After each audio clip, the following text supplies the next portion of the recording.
Hey guys, in this video, I'll show you how to see all the games you've ever played on Roblox. Alright, so let's begin. First, go to Roblox and log in to your account. Once logged in, navigate to your inventory section. Inside your inventory, look for private servers.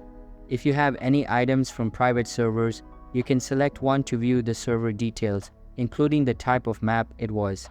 The second method is also straightforward. Head to the home button on the Roblox website.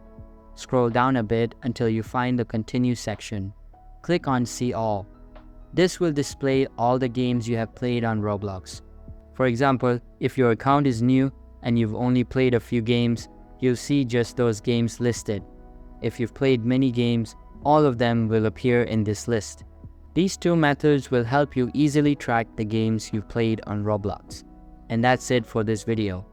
If you find this helpful, consider subscribing and giving this a big thumbs up. Thanks.